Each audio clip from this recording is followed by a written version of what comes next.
Vous me reconnaissez?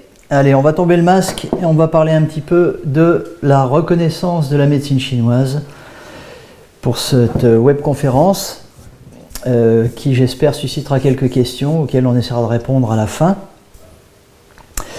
On va essayer brièvement, et je m'en excuse, de raconter un petit peu l'histoire, la situation et les perspectives de la médecine chinoise et de ses différentes branches dans notre pays, et à travers ce survol de répondre à cette question, quelle reconnaissance, pourquoi faire, par qui? Parce que finalement on réclame parfois des choses à corps et à cri, mais on ne se demande pas toujours suffisamment pourquoi on les réclame et qu'est-ce qu'on va avoir une fois qu'on les aura. Un tout petit peu d'histoire donc, si vous le voulez bien. Il était une fois un empereur qui n'est pas chinois en l'occurrence, mais qui est corse, et qui menait des campagnes napoléoniennes, des campagnes sanglantes, pour lesquelles il manquait de médecins. Il fallait trouver des personnes capables de panser les plaies, de traiter les maladies, les épidémies, toutes ces choses qui accompagnent les périodes de guerre, de famine, les périodes climatiques, les blessures. Et il fallait essayer de former rapidement, à l'époque, ce qu'on appelait des officiers de santé, qui étaient chargés donc de soulager la souffrance sur les champs de bataille. Ces officiers étaient formés sur le tas, c'est le cas de le dire, malheureusement. Quand prirent fin les guerres napoléoniennes, ces médecins de campagne décidèrent de s'installer et de continuer de faire ce qu'ils savaient faire, et se retrouvèrent un peu en concurrence avec les médecins formés traditionnellement. Et ces derniers demandèrent qu'une loi fût votée pour avaliser ce qui était déjà là peut-être, mais faire en sorte qu'ensuite n'importe qui ne puisse pas étudier comme ça sur le tas la médecine et s'installer de façon un peu sauvage. C'est ainsi que naquit le 10 Ventose de l'an 11, c'est-à-dire le 10 mars 1803, la célèbre loi sur l'exercice illégal de la médecine, loi qu'on continue d'opposer de nos jours à des praticiens d'autres médecines, alors qu'il est évident qu'à l'époque, on n'envisageait absolument pas l'idée qu'il y ait d'autres médecines, voire peut-être même d'autres civilisations sérieuses sur Terre. Pendant qu'on est dans l'histoire, on aurait pu aussi évoquer la naissance d'une corporation appelée le Conseil de l'Ordre des médecins, qui donc fut créé par le gouvernement de Vichy, sous Pétain, et dont la première disons, occupation, sans mauvais jeu de mots, fut de retirer de ses rangs les médecins ayant des juifs dans leur famille. Nous sommes dans des instances qui aujourd'hui continuent de diriger, de faire des lois, de gouverner, mais qui devraient regarder sur leur propre histoire avant de vouloir légiférer sur l'histoire des autres. Parce que, alors on va arrêter là l'histoire, mais on va la garder à l'esprit malgré tout, parce que c'est bien au nom de ces lois que certains continuent de trembler, de ne pas oser parler de médecine, de ne pas oser prononcer le mot diagnostic, de peur d'avoir des problèmes. Alors on s'intitule thérapeute, on fait des bilans énergétiques. Alors peut-être certaines personnes sont très à l'aise là-dedans et n'ont pas du tout envie de dire qu'elles font de la médecine parce qu'elles n'en font véritablement pas. Il est possible effectivement que certaines personnes se cachent avec raison derrière ces termes parce qu'elles pratiquent ce qu'Axel Kahn appelle une patamédecine. Axel Kahn étant généticien, on peut concevoir que sa vision de la médecine est limitée à un champ relativement précis pour lui. Une médecine dite de charlatan, hein, c'est pour cela qu'on poursuit les gens pour exercice illégal de la médecine chez nous. La médecine de charlatan, elle est intéressante aussi parce que c'est un terme italien du XVIe siècle qui vient des habitants de Cerreto, une ville d'Italie, réputé pour les drogues que ses habitants vendaient sur le marché, et de ciarlare, je ne parle pas italien, je m'en excuse, qui veut dire parler avec emphase. Donc c'est rigolo parce que les premiers charlatans, vous voyez, c'était tout simplement des vendeurs de remèdes médicinaux qui avaient la tchatch, hein, ils savaient présenter avec un sens aigu du commerce ces produits. Donc je trouve que cette définition sied à merveille aux marchands ambulants de drogue d'aujourd'hui qu'on appelle les visiteurs médicaux. Donc c'est assez savoureux comme paradoxe de voir que finalement les médecins sont aujourd'hui les premiers clients des charlatans peut-être. Bref, la médecine chinoise a elle aussi une histoire, et la grande différence avec la nôtre, c'est que cette histoire n'a pas commencé avec Pasteur ou recommencé avec Pasteur, mais elle arrive tout droit de l'époque d'Hippocrate, puisque les deux médecines étaient cousines à l'époque, et que les Chinois n'ont pas perdu cette vision de la santé, du vivant, qui était celle de l'époque. On avait la théorie des humeurs chez Hippocrate, on avait d'autres théories sensiblement équivalentes chez les Chinois. Eux l'ont affiné, développé pendant des siècles et des siècles. Et donc cette médecine s'est développée pendant 2500, 3000 ans au bas mot. Elle a traité, et elle continue de traiter le quart de la planète. Tous les pays asiatiques utilisent cette médecine ou un dérivé de la médecine chinoise, hein, la médecine vietnamienne, la médecine japonaise, etc. C'est donc loin d'être une médecine parallèle, en tout cas si on regarde l'histoire, on ne sait pas qui est parallèle à qui. Et évidemment, vouloir appliquer des lois sur l'exercice illégal de la médecine en prenant bien garde de ne pas préciser de quelle médecine on parle. C'est un peu facile. On sait bien qu'il est, comment dire, il est tentant lorsque l'on exerce un monopole sur le domaine de la santé, ben, de faire en sorte de conserver ce monopole. C'est ainsi que les médecins pendant des décennies ont dénigré l'acupuncture, et du jour au lendemain on dit il n'y a que nous qui avons le droit d'en faire. Entre-temps, ils n'ont pas apporté la preuve du fonctionnement de cette méthode thérapeutique au sein de la logique médicale occidentale. Il y a d'ailleurs toujours à l'intérieur du corps médical français, je pense, des médecins qui pensent que l'acupuncture c'est du pipeau, alors que leurs confrères la pratiquent. Même chose, je pense, avec l'homéopathie. Même problème avec la pharmacie. J'allais dire, les plantes, tantôt on nous dit ça ne fait pas grand-chose, mais après on dit non, les herboristes, il faut qu'ils disparaissent, il n'y a que nous qui avons le droit de vendre des plantes et de prescrire, mais vous voyez, il n'y a plus d'herboristes. Et il n'y a peut-être plus beaucoup d'acupuncteurs. En tout cas, l'acupuncture pratiquée par la médecine occidentale et l'herboristerie pratiquée par la pharmacie occidentale ne sont que l'ombre d'elles-mêmes par rapport à ce qu'elles étaient avant.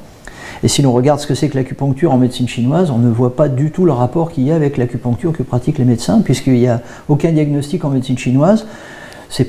Les aiguilles ne sont pas piquées du tout de la même façon, selon les mêmes principes. Franchement, il ne suffit pas de mettre des aiguilles pour dire qu'on fait de l'acupuncture. Sinon, les moustiques aussi ont le droit de dire qu'ils sont acupuncteurs. Alors, la situation n'est pas simple, pour en finir avec l'histoire. En Chine même, il y a eu une scission importante, parce qu'il y a eu une grande continuité historique de cette médecine, mais voilà, il y a eu une révolution culturelle dans les années 50. Et cette médecine, qui était une médecine impériale, évidemment, est passée à la trappe pendant un certain temps. Les médecins ont été envoyés au laogai, au camp de travail. Le critère pour être admis à l'université, c'était d'avoir les mains calleuses, d'être un paysan.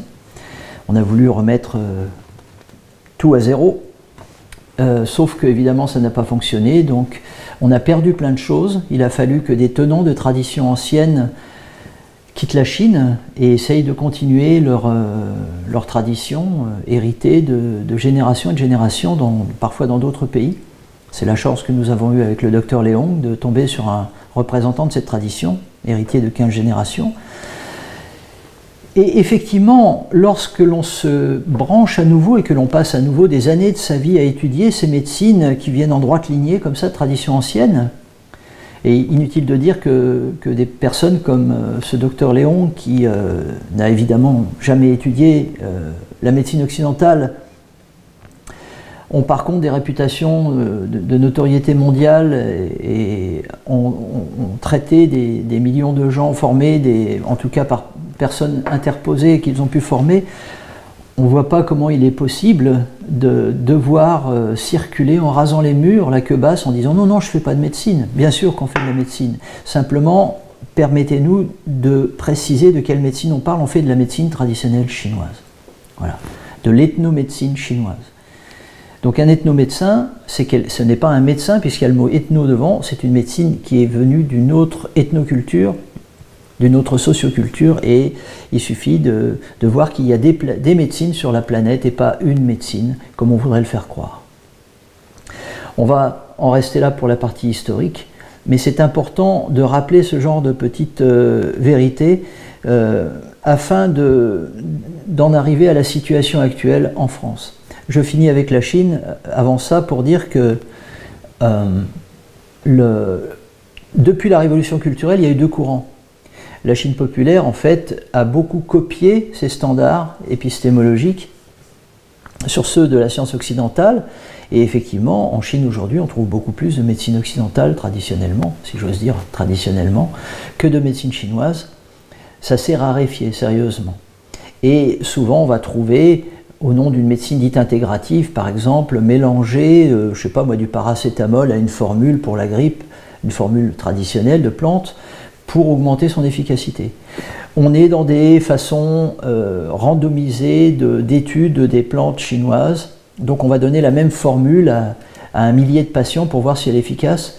Évidemment, on va arriver à la conclusion qu'elle n'est pas si efficace que ça, en tout cas moins efficace que la médecine occidentale, parce que les plantes chinoises sont moins fortes. Ce qui fait la puissance de la médecine chinoise, c'est son adéquation, l'adéquation de ses traitements aux besoins du patient. Donc ce qui fait la puissance de l'effet d'une aiguille ou d'une plante ou d'un mot, c'est le besoin qui est ressenti et le bienfait que ça procure, c'est pas sa puissance intrinsèque. Sinon on est dans la logique de la médecine occidentale. Donc du coup, à vouloir se plier aux règles épistémologiques occidentales, parce que sinon les Occidentaux ne reconnaîtront pas la médecine chinoise, bah évidemment, la médecine chinoise a disparu pour devenir une médecine européano-occidentaux-chinoise, je ne sais pas comment il faut appeler ça, mais c'est plus de la médecine traditionnelle chinoise, au sens strict. Donc pour certains, la médecine traditionnelle, c'est ce qui se fait en Chine aujourd'hui, auquel cas, effectivement, on peut gloser un certain temps sur est-ce qu'on fait ou pas de la médecine traditionnelle. Mais ce n'est pas l'objet de ce débat. Donc effectivement, il y a des tenants de traditions anciennes qui certes ne sont pas des traditions poussiéreuses pour autant parce qu'elles doivent évoluer avec le temps et on a des... Voilà, on fait face à des pathologies totalement actuelles avec cette médecine ancienne parce que c'est des variations autour d'un thème qui est celui de l'humain. Et puis, il y a effectivement une médecine chinoise reformatée. Il en existe d'ailleurs de nombreuses formes, mais ce n'est pas non plus l'objet du débat ici. Et la grosse difficulté, après, c'est comment réglementer, comment reconnaître ces multiples formes d'une médecine, chacun se réclamant de la médecine traditionnelle chinoise, et finalement, on ne sait pas toujours ce qu'il y a derrière. Donc c'est vrai que c'est compliqué. Je ne vais parler dans ce qui suit que de ce qui concerne essentiellement la médecine de tradition ancienne, en laissant de côté effectivement les personnes qui utilisent des couleurs sur les points d'acupuncture ou qui mettent des moxas sur les chakras, parce que là, on ne sait plus. Je ne dis pas que c'est bien, que c'est pas bien, que c'est vrai, que c'est faux, je dis simplement on s'éloigne des choses fondamentales et effectivement il devient difficile il serait impossible d'ailleurs de légiférer sur ces multiples variantes. Il faudrait au moins avoir un tronc commun de base sérieux parce que remontant aux plus anciennes origines. Quelques mots à présent, si vous le voulez bien, concernant la situation actuelle donc, de la médecine chinoise en France en matière de reconnaissance.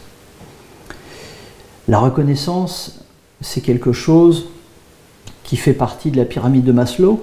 Hein. On a besoin de reconnaissance. Sauf qu'il faut vraiment savoir quelle reconnaissance, par qui, pourquoi.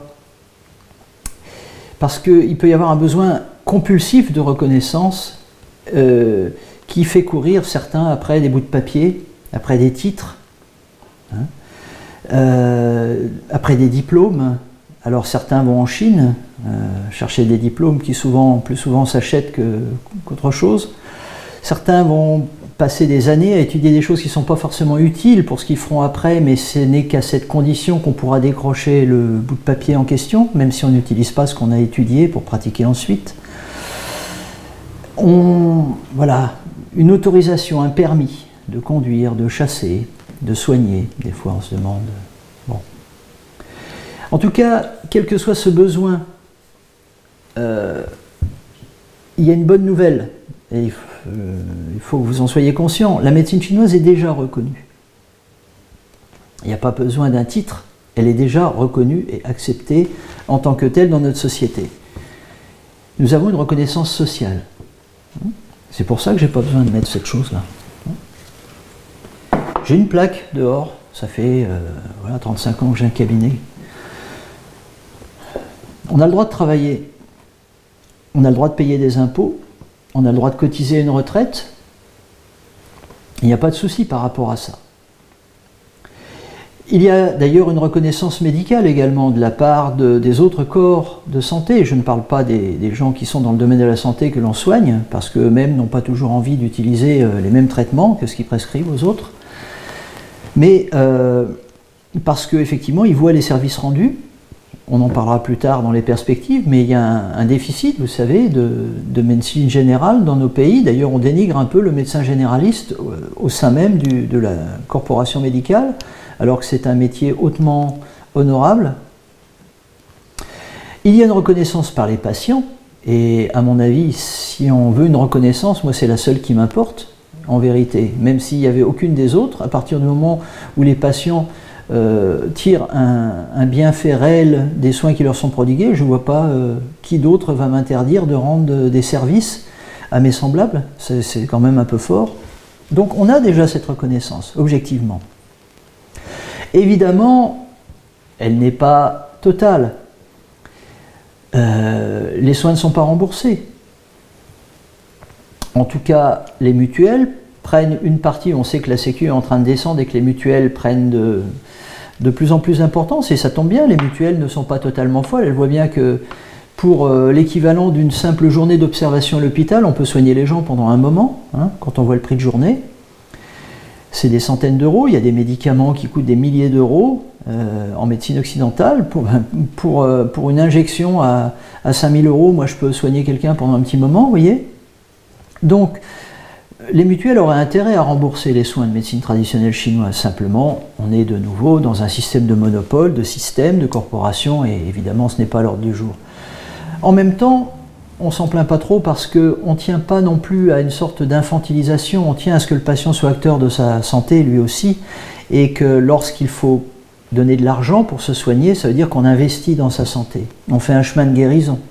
Donc les gens qui viennent de loin et qui payent pour se soigner, bah, c'est des gens qui font la partie du travail qui est la leur, et l'argent de ce point de vue n'est qu'une forme d'énergie échangée contre quelque chose. Il ne faut pas en abuser dans un sens ni dans l'autre, mais le fait d'être remboursé peut rendre oui, le système infantilisant et les gens exigeants sans faire leur part, et du coup les conseils qu'on donne ne portent pas.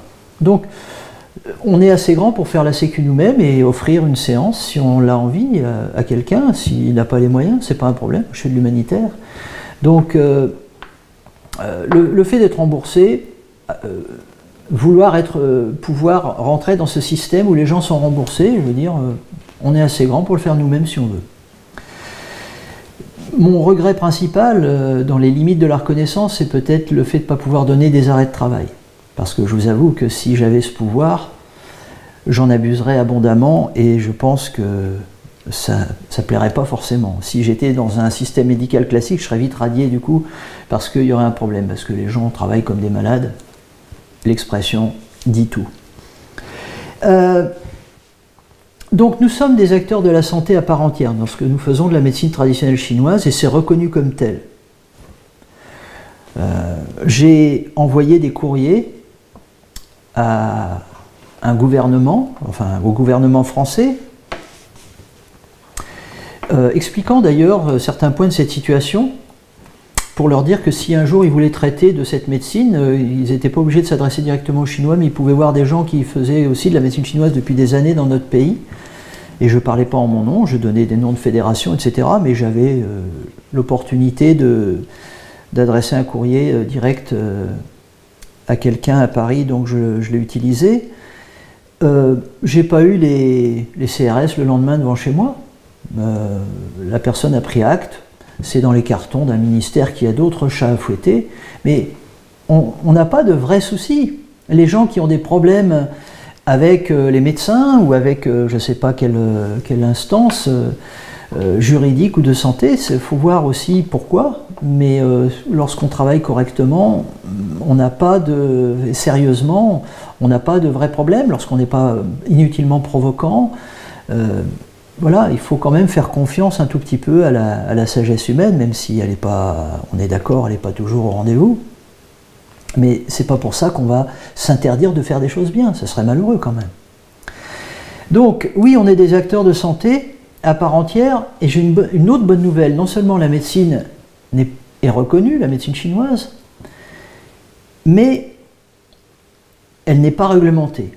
Et il semblerait que ça dérange certains qu'elle ne soit pas réglementée. Pour eux, le fait qu'elle ne soit pas reconnue, c'est parce qu'elle n'est pas réglementée. Là encore, besoin compulsif de reconnaissance, mais au-delà de ça, besoin de réglementation. Ça, c'est un mal français. Hein, une réglementation. Il nous faut une réglementation. Regardez les professions de santé, réglementées. Elles défilent dans la rue parce qu'elles sont étouffées par la réglementation. Le médecin d'aujourd'hui ne peut pas travailler en conscience. Normalement, naturellement, avec le cœur, avec le bon sens. Il est obligé d'obéir à des règlements, à des ordres stupides, à des choses qui les étouffent sur différents plans. C'est quoi le but? C'est de pouvoir aller manifester avec les autres. Au Québec, il y a eu, j'ai participé à ça à une époque, à ce processus de la reconnaissance de l'acupuncture au Québec, avec cette idée aussi qu'il fallait reconnaître les branches une par une de la médecine chinoise pour avoir une chance qu'un jour la médecine chinoise soit reconnue. Non, si on coupe les branches une par une, l'arbre il meurt, parce qu'en fait on ne s'occupe pas du tronc, le tronc c'est le diagnostic, et le diagnostic il est fait en médecine occidentale chez nous. Donc le fait de couper les branches a permis aux médecins d'utiliser la branche thérapeutique acupuncture dans sa panoplie sans faire de la médecine chinoise. Et c'est comme ça qu'après on veut récupérer quelque chose, mais ça devient quelque chose de non vivant. C'est ce qui s'est passé au Québec. Donc l'OAQ, l'Ordre des acupuncteurs du Québec, est né. Ils ont obtenu la reconnaissance et la réglementation de cette branche de la médecine chinoise. Moralité, il y a eu un blackout sur la partie pharmacopée. Et puis, les acupuncteurs québécois se sont retrouvés obligés de pratiquer sur ordonnance médicale, comme les kinés chez nous. Donc c'est le médecin qui dit « vous allez avoir 10 séances d'acupuncture ». Et l'acupuncteur obéit gentiment. Elle n'a pas le droit d'être praticien de première intention, de recevoir un patient au départ et de faire ce qu'il estime nécessaire pour lui. Moralité, les acupuncteurs du Québec ne font plus que des rhumatismes en traitement. Vous me direz, au Québec, les rhumatismes, il y a de quoi vivre, mais quand même, c'est un peu triste quand on sait ce que peut faire la médecine chinoise et l'acupuncture.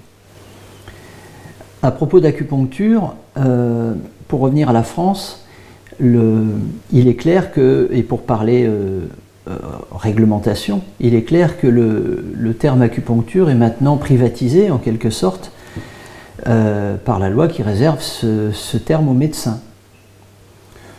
Ce qui veut dire que si vous mettez acupuncteur sur une plaque, sur une carte de visite, alors que vous n'avez pas fait des études de médecine occidentale, théoriquement vous êtes en infraction. Bon. Il suffit d'éviter le terme à la rigueur, mais enfin voilà, on est en train de jouer sur les mots. Paradoxalement, c'est étonnant de savoir que le mot médecine n'est pas interdit, mais que le mot acupuncture l'est, par exemple. Vous voyez, c'est très bizarre. Enfin, il y a une confusion permanente entre la reconnaissance et la réglementation. Mais on est déjà reconnu et on n'est pas réglementé, mais c'est deux choses fantastiques. On vit un âge d'or de la médecine chinoise actuellement. On n'est pas dans une chasse aux sorcières et on n'est pas réglementé. On peut donner les conseils qu'on veut. Alors bien sûr, on ne va pas faire de l'exercice illégal de la pharmacie non plus, en vendant soi-même les médicaments. On ne fait que donner des conseils aux gens pour se fournir en plantes médicinales chinoises s'ils pensent que ça peut être ça qui va les aider. On ne fait que prescrire. Parce que l'exercice illégal de la pharmacie coûte beaucoup plus cher que celui de la médecine. Hein. Basiquement, un procès pour exercice illégal de la médecine, même si ça devait arriver, ben ça va coûter quoi, 1000 €, c'est quasiment symbolique. Exercice illégal de la pharmacie, vous êtes à 30 000 €. Ben oui, c'est pas les mêmes moyens de l'autre côté. Donc, non, on n'a pas envie d'être une profession de santé limitée dans sa capacité de pratique, obligée de descendre dans la rue pour demander quelque chose qui sera de toute façon jamais entendu. Donc il faut vraiment savoir ce qu'on veut. Hein. La question de la reconnaissance est une fausse question, parce que la reconnaissance est déjà là. La question de la réglementation est une question qu'il vaudrait mieux ne pas avoir à se poser tant que personne ne nous l'impose, parce que demander... Alors il y a cette idée aussi de dire, oui, mais si on ne fait pas la réglementation nous-mêmes, c'est d'autres qui vont nous l'imposer. Au nom de quoi ils nous l'imposeraient? J'en ai parlé avec des parlementaires européens à une époque, j'en ai parlé avec des journalistes de revues de santé. Ils sont tous d'accord sur le fait que les médecines traditionnelles, anciennes, ne sont pas à la veille d'être réglementées. Comment voulez-vous réglementer une médecine qui a un tel âge et qui a soigné autant de temps à travers le temps? On ne sait pas quoi faire avec ça en termes de réglementation, c'est compliqué. Donc il y a une forme de tolérance qui s'est installée et c'est très bien.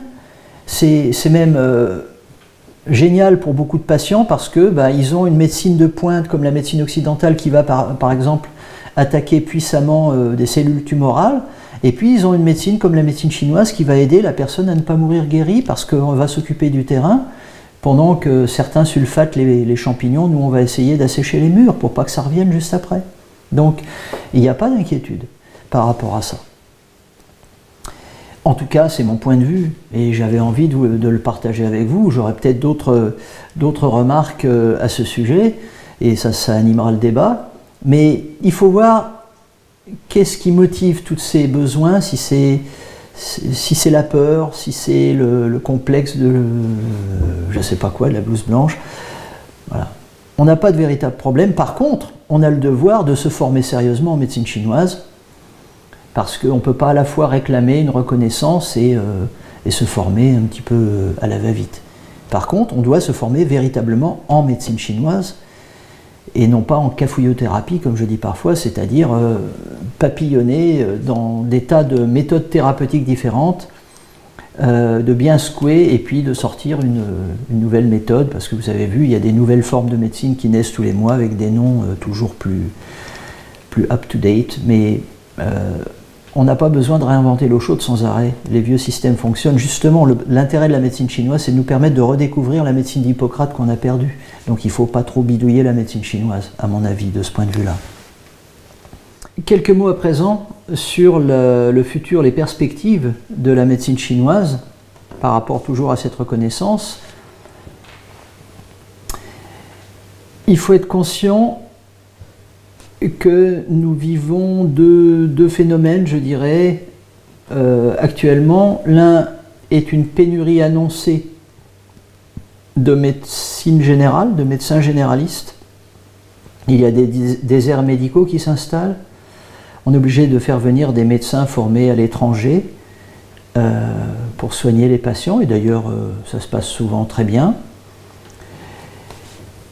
Mais tout ça pour dire que face à la souffrance qui est toujours là, le nombre de personnes pour répondre à cette souffrance n'est pas toujours suffisant. On ne peut pas tout traiter aux urgences ou comme des urgences, et donc il y a de la place pour des petits producteurs de santé, si l'on peut dire, des médecins à la mode d'antan qui donnent encore des conseils, qui essayent de comprendre pourquoi un problème est né de façon à ce qu'il ne revienne pas. On a besoin d'une médecine, j'allais dire, hippocratique aux côtés de la médecine pasteurienne, c'est-à-dire d'une médecine effectivement qui prenne du temps, qui s'attache aux causes, à côté de celle qui effectivement éradique la maladie lorsqu'elle est là.